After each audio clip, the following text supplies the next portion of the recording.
you awake? I thought I heard you get up. Yeah, I'm awake. Sorry, I just can't sleep. Are you thinking about him? Yeah, a bit. Usually get back to sleep, my love. I'm fine. No, it's okay. What else is on your mind? I don't know. It seems weird, but I had one of the most vivid dreams of my life. I saw a fox on a snowy mountain, just looking confused and worried. Those eyes. I can't get those eyes out of my head. She was running in the windy snow, looking for something. Do you think it has to do with you and what's been going on? I don't know. It was just a dream, Rachel. They're not meant to make sense. A lot's happened the past couple days, that's all. Well, if you're not going to sleep anyway, you should tell me. I want to hear. All right. So, not far from her home, she followed that path to something unexpected. She couldn't stay, though. She had to find her other 2 children. So she took that path. She followed it towards something ancient. Something with answers.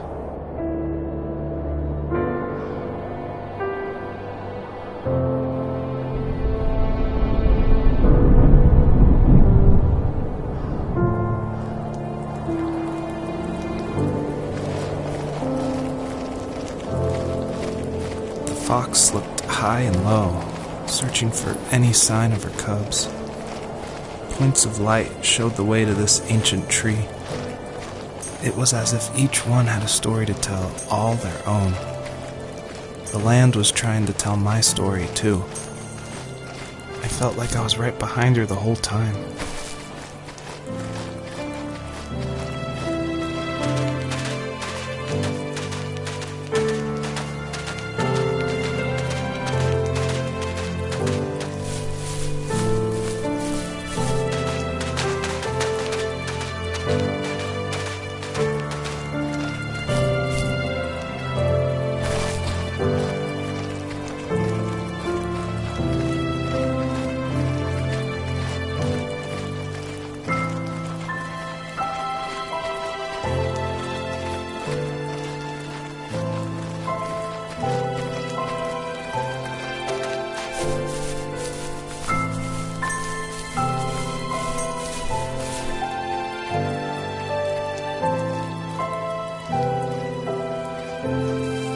He was kind of the manly man type, but one thing that still surprises me is his vase collection. Some guys collect shot glasses of all the different places they were stationed at, but my dad wanted jars and pots. I think underneath his rough appearance, he was gentle, and he admired craftsmanship above all else. He never talked about the places he was stationed at, but he loved talking about how unique each piece of pottery was.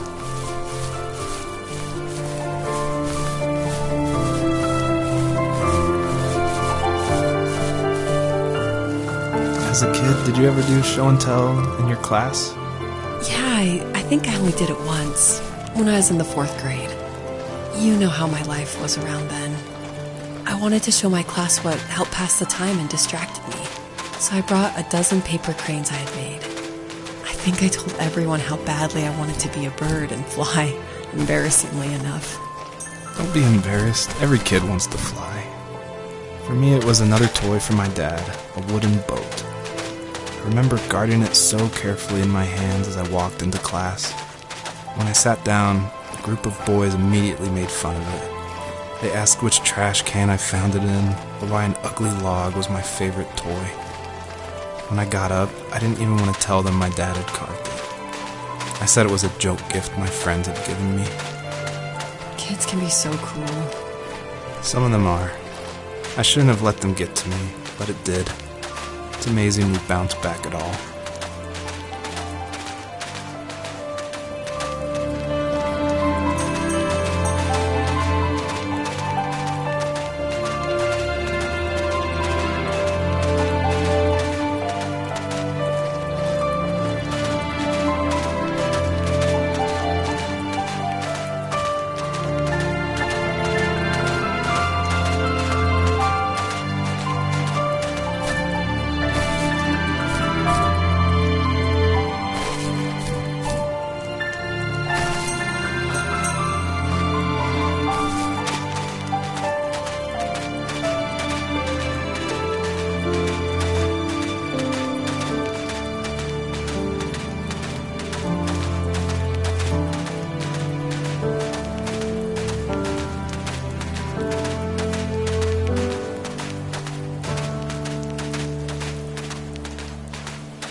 Usually those kids would leave me alone, but somehow they could tell I was different.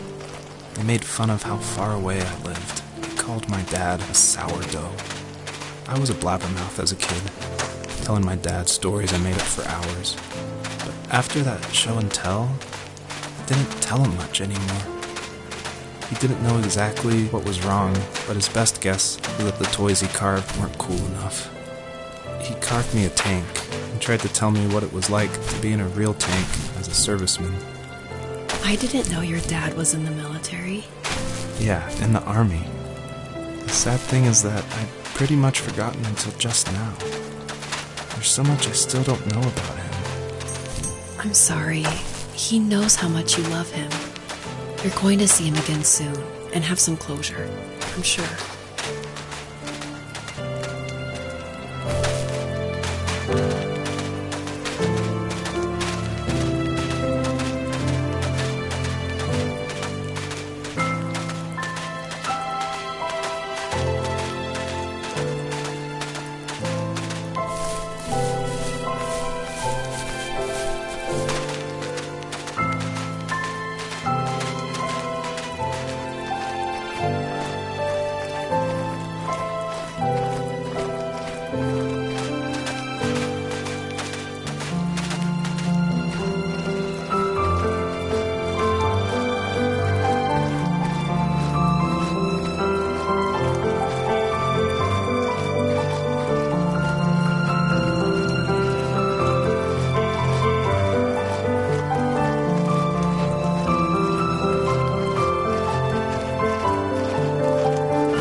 The older I got, the more I withdrew. I asked myself, why talk to anybody anyway? Why bother when I'm happy by myself? I started drawing a lot, mostly animals I saw in the woods by my home. I then imagined designing my own hideouts with things like TVs and pantries full of chips and cookies. I think that idea of leaving home and drawing blueprints started my career. I found a lot of solace in that. I'm not surprised, but I did the same thing, you know? There's something special about having a place to call your own. And now look at us. Well, if you count renting in an overpriced city. It's as close as we can get for now.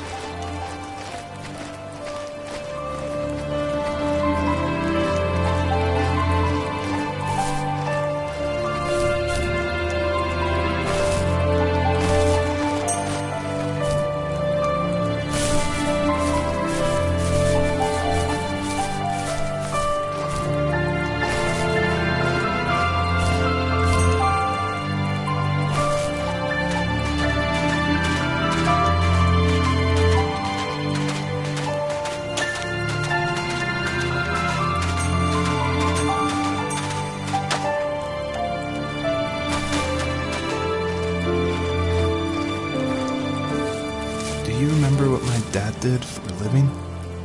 Wasn't he like a lumberjack? That's one way of putting it. If wood was a canvas, then a carving knife was his paintbrush.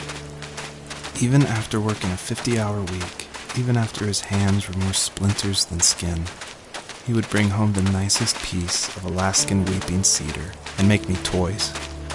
That wooden train was the first toy I can remember, and I loved it. I just knew from a young age I was going to be a lumberjack, like my father.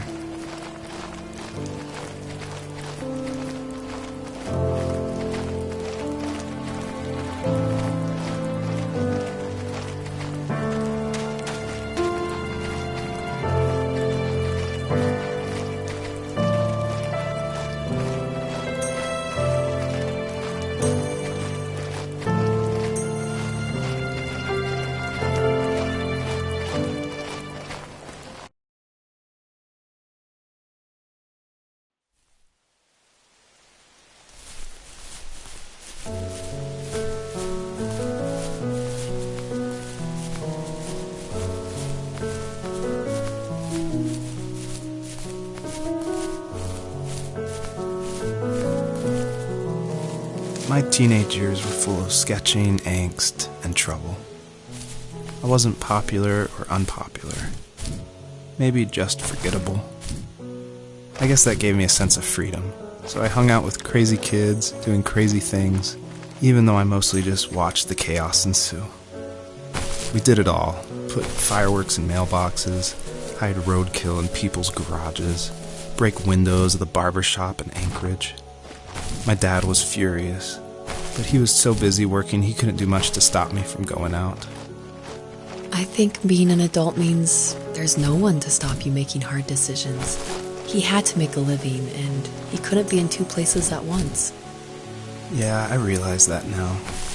But at the time, I was sure he was more interested in growing his business than what was going on with me.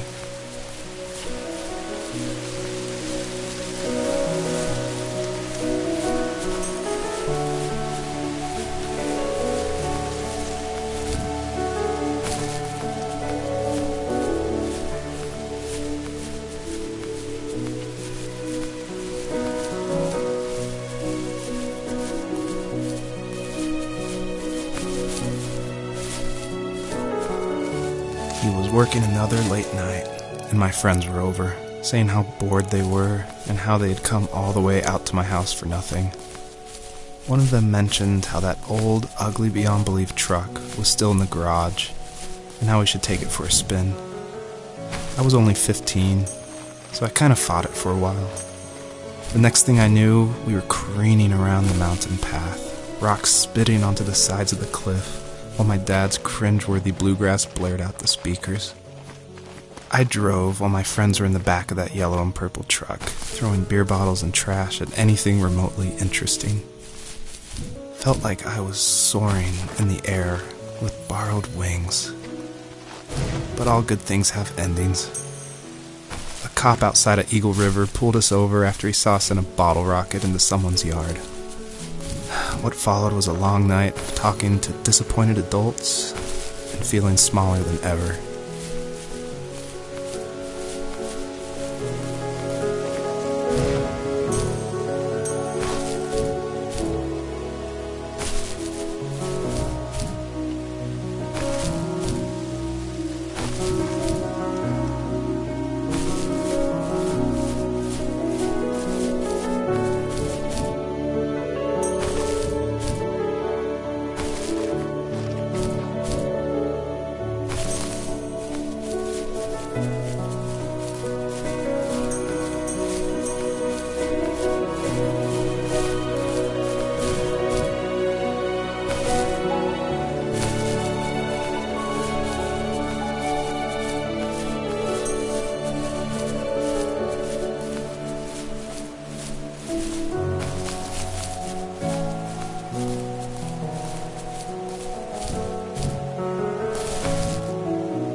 After he drove me home from the police station, I blew up at him, saying how I never wanted to be like him, how I was going to be someone and leave that hick icebox for good.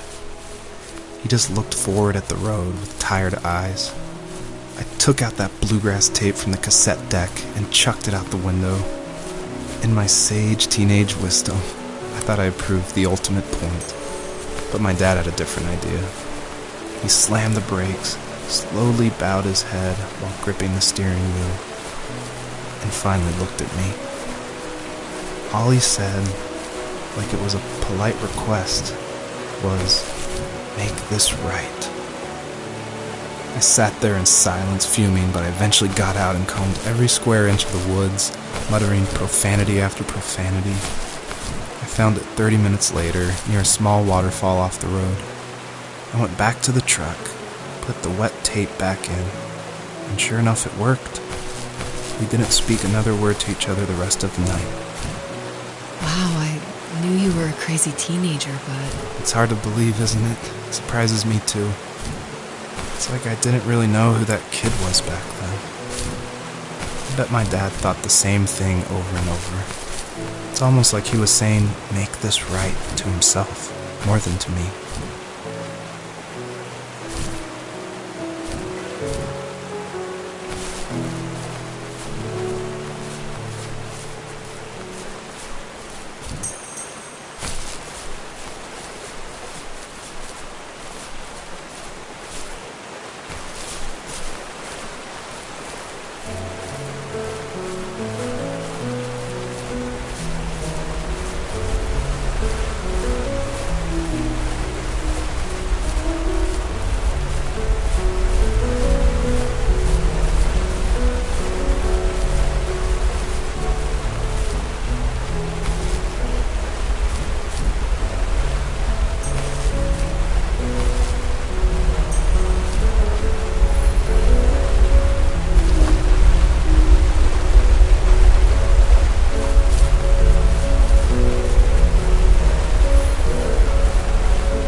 My friends would laugh about that night and talk about how crazy it was, and I laughed along, pretending it didn't bother me. But it did. I imagined my friends growing old in the bush, unable to find that thrill in those godforsaken ice fields. It's like those mountains were a literal wall, keeping me from leaving, where all I would have to look forward to are lumber yards and evening beers. I had to climb over. That was my only goal for a long time. I miss that time in life when you didn't have to wear the right clothes or like the right things in school. I miss when every kid in class liked what was important to them, even if it was wooden boats or cartoon animal notebooks.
If there was some way I could take my love of drawing and turn it into a way of escape, nothing would make me happier.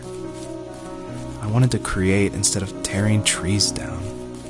I wanted to move to the lower 48, not because I hated it there in Alaska, but I hated the idea of it. It's like all of that spite inside me had created this monster which followed me around my whole teenage years.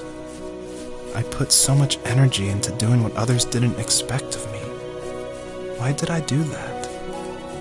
There's one fact you're forgetting, though. If you didn't have that fire in you, we probably would have never met. You're absolutely right. Maybe the destination is all that matters in the end. But then why am I awake? Why am I seeing this fox go on her journey? And why can't I stop thinking about my dad?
On our property, there were old abandoned pieces of a shed and car long left unused. I used to ask him all the time who those people were that left all this junk, and I'm sure he got so tired of hearing it that he made up some elaborate stories how a brown bear ate them and haunted the woods afterwards. What's funny is I think it made those people seem more real. Growing up thinking they were still hanging out like they couldn't say goodbye. I used to tell my friends how I could swear I saw spirits move near the water, and that always freaked them out. I guess it didn't bother me, because the way I saw it, they were normal people with old cars and sheds, just trying to figure out how to survive and be happy in the middle of nowhere. It was a cool thought that they didn't want to leave, but I was a weird kid. Well, you had good company since those ghosts liked living in a place where they were brutally devoured.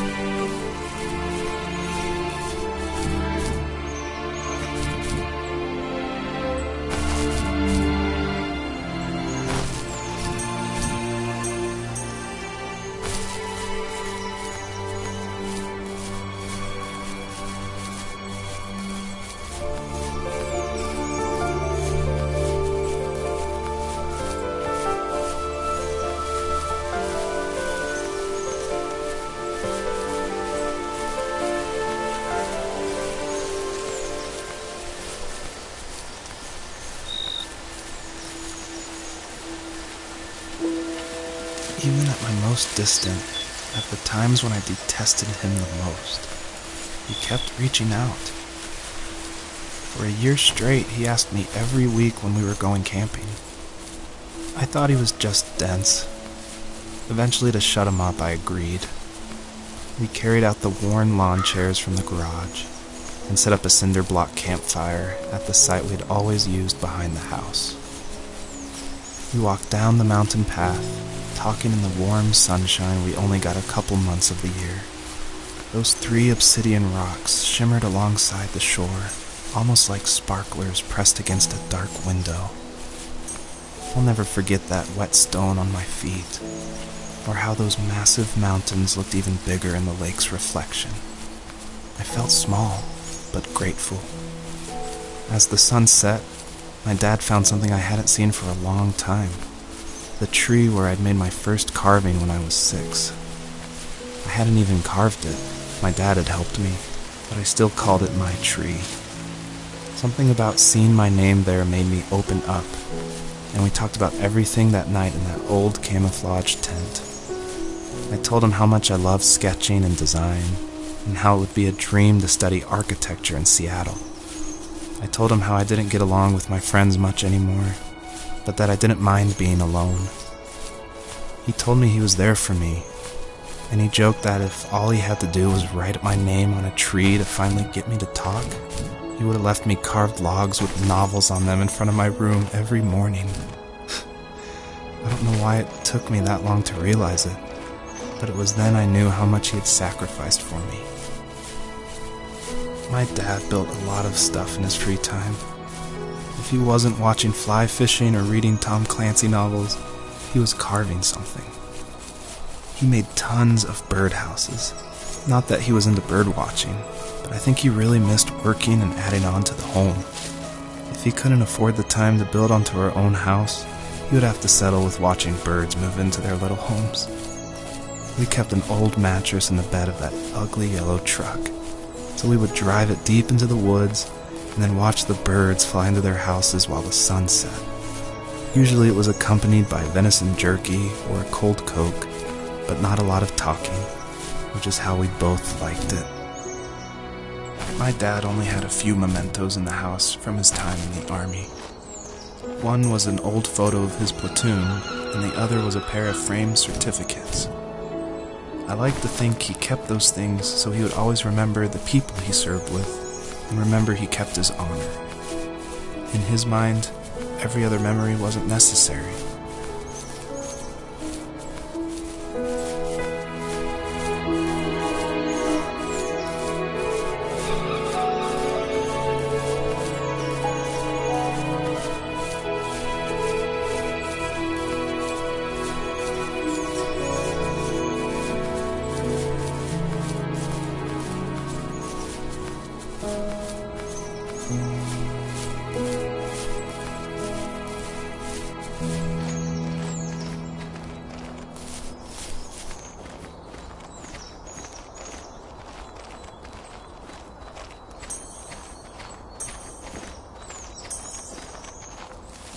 We were happiest underneath the evergreens.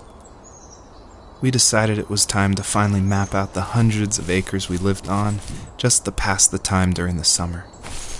He was only free in the evenings, so I would spend the day wasting time on dial-up internet and sketching, and then we would rush into the woods, pen and map in hand, before evening fell.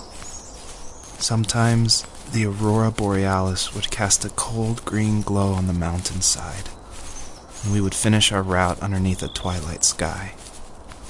Sometimes I was lonely during those summer days, but there was comfort in the routine. A lot of teenagers aren't looking for the daily grind, though. There's nothing wrong with wanting to get out, to leave your childhood home. You wanted to progress, to make something of yourself. Yeah, you're right. That house. I'm sure it's the same as how I left it. But then why does it feel so different? I doubt you're the only adult to have looked back and asked that question.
perpetrator stood nearby, unfazed, like nothing was wrong.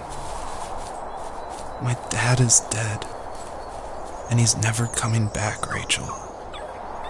I can tell you these stories, but I can never reminisce with him again. He can never hold a grandchild that we'll probably never be able to have. I can never talk to him again, and I'll never be able to say I'm sorry for everything.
Good night.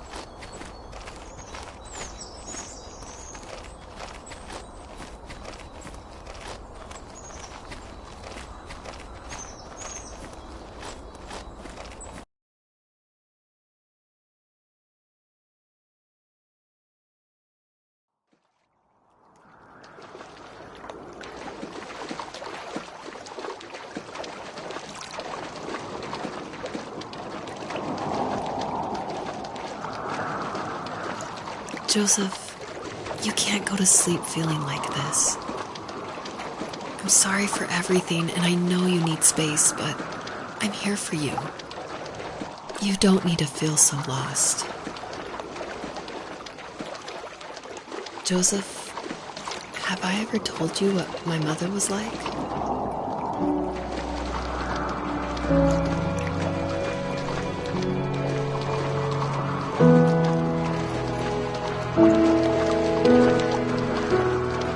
You know what it's like not to have a mom at home.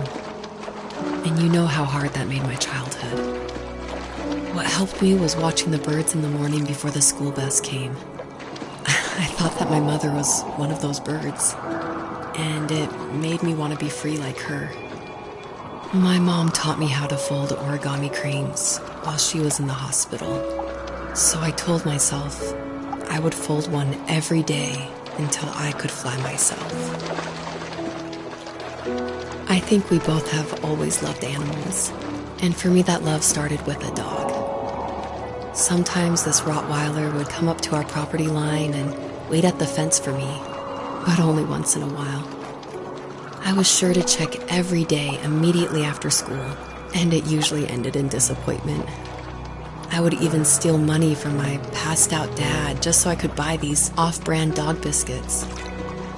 Even when she did stop by, she never went beyond the fence. Why was she so scared? I think my dad was the opposite of your dad in almost every way, except he was in the military as well. He coped with alcohol of every kind. The trailer started falling apart, he got angry, and I withdrew. More and more I became the weird, quiet kid who made lots of origami birds and carried dog biscuits around. I think we were pretty similar when it came to being the weird kids. And that same sincerity in college was one of the reasons I was so drawn to you.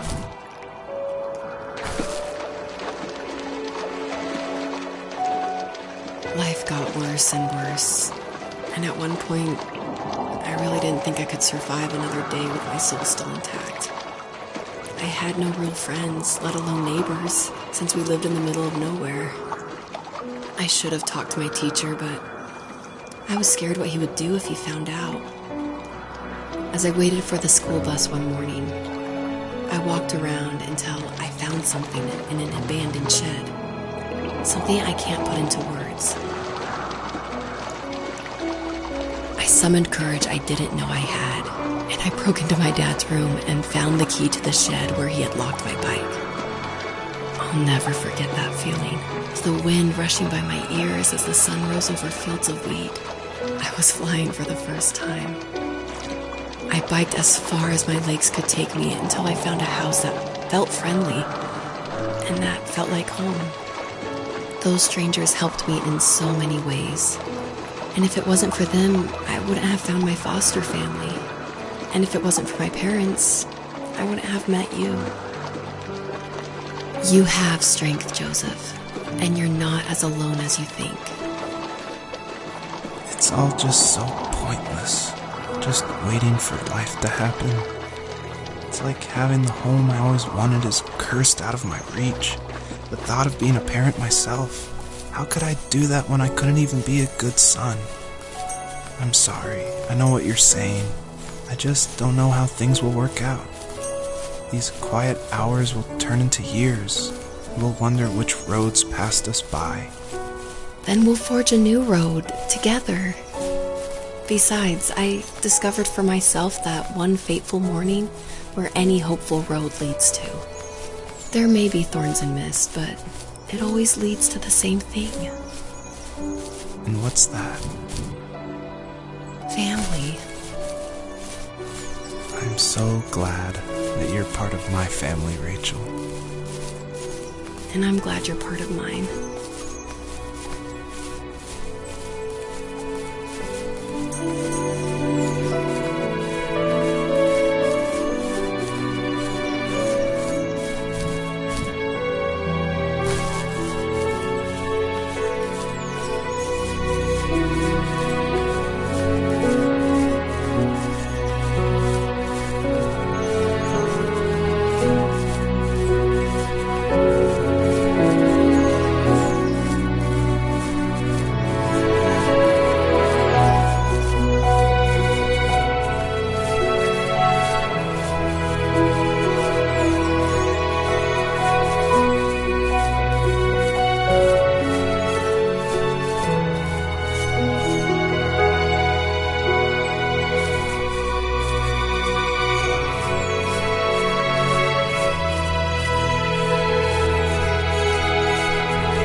sketches of animals on the walls, along with a pair of caribou antlers. He never really hunted, so he must have found them in the woods. It wasn't a trophy for a kill he made, but a reminder that after we've died and left this earth, we're still remembered by the most unlikely of individuals.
The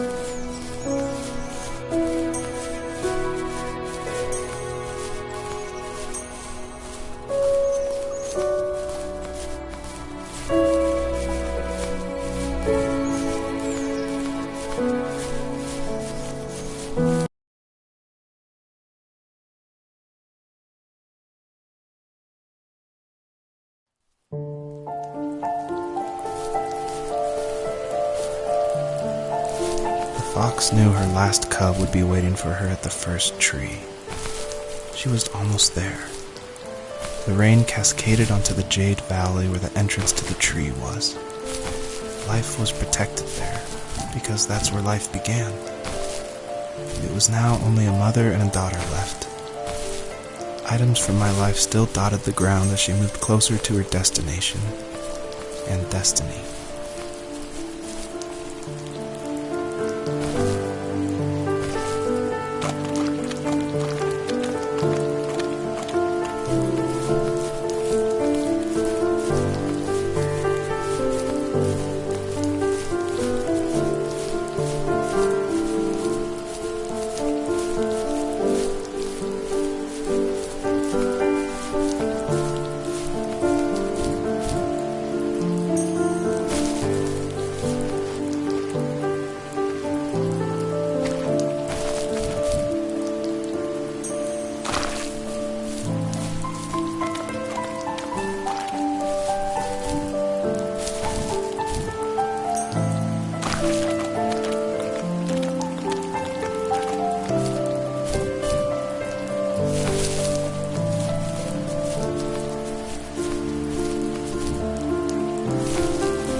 At the end of high school, I felt something I hadn't felt in a long time. Drive. I looked into the best architecture schools on the West Coast, then got a dose of reality on looking at other students' portfolios and the high cost of tuition. I still wanted to be something, to be the next Alvaro Siza, and to make those thousands of sketches worth something in my grand history. But now even an internship sounds impossible. Siza helped me understand how essential emotion is in architecture, and he also said light is the real composer of space. I like to think these glints of light, like not finding a job or even a strange dream about a fox, are something I should be thankful for, even if the illuminated space is something I'm less than comfortable with.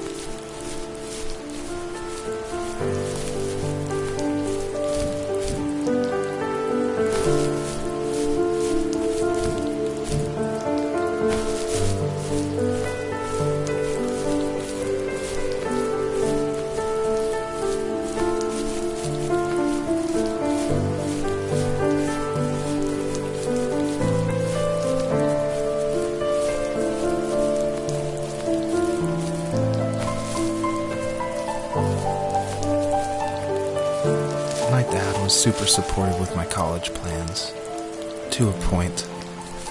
Things were okay until this terrible accident happened. I guess a forklift flipped over due to a bad axle, and it crushed one of the workers there.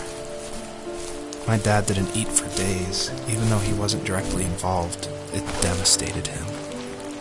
Not only did it hurt the business, but it just freaked him out. He would talk in his sleep, muttering things about firing people and saying sorry. One fateful day he approached me, said that since my school search wasn't going well, I should finally be a man and take over the family business. He said one day he was going to die, and that all of his work, sacrifice, and even that man's life would be wasted in vain. I just lost it. Teenage me just exploded at the thought. I screwed up. I said things I shouldn't have. He was having a crisis, and I pretty much spit in his face.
all of these memories, reminders from a time when having a shelter in the woods was all that mattered.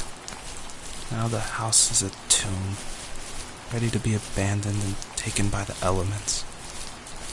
It's not a tomb yet, but it can always be a memorial if you let it.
Was that the last time you talked to him? No, I called on holidays, and he would call on my birthday. I guess we acted like nothing ever happened, which was stupid. Didn't want to ask about his lumberyard, and I'm sure he didn't want to ask about my job search. I never went back and visited. I think the last conversation we had was about what movies we had seen, and what exactly a best boy is in the credits. I thought he would be here so much longer.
In the distance, the first tree illuminated the wasteland. She couldn't go home anymore. She did the only thing she was capable of: moving forward. My dad died alone in the middle of the wilderness. I should have been talking to him more. I should have done a lot of things differently. If the first tree on earth brought life with it, if it taught the birds to sing and fly and showed saplings how to grow, what could it do for us?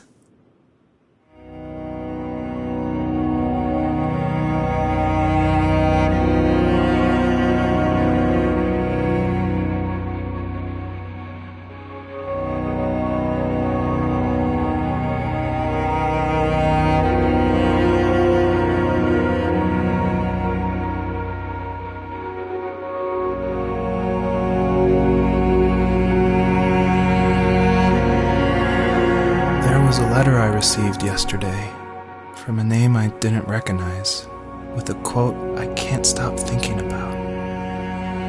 Death is not the opposite of life, but a part of it. More and more, I'm realizing one important truth. Each of us have our own journey to the first tree. But sometimes I'm not sure I'm ready to take that first step. You already have my love.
But I have no idea.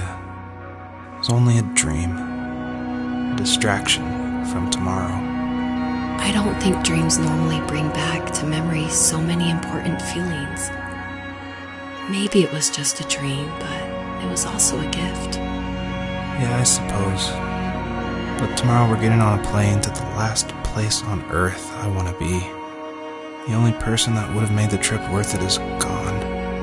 You're going to see him and be with him one last time before you say goodbye. I have one last quote for you by Emerson, sealed in an imaginary letter from me to you. It is the secret of the world that all things subsist and do not die, but only retire a little from sight and afterward return again. Go to sleep, my love. We have a big day tomorrow, but I'll be there with you every step of the way. Thank you. Thanks for listening. Good night, Rachel. Good night, Joseph.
hell?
Dear Joseph, I knew you would find this note. I remember carving you all sorts of toys when you were little. It made you so happy as a kid. I probably should have told you about my heart issues and worsening condition, but I didn't want you to worry. I've found a lot of solace crafting you these last figurines, though. May sound funny, but I had the most vivid dream of my life. I saw a fox looking for her children across miles and miles, and it made me think of you the entire time. Tell Rachel I say hello, and thank you for making everything right.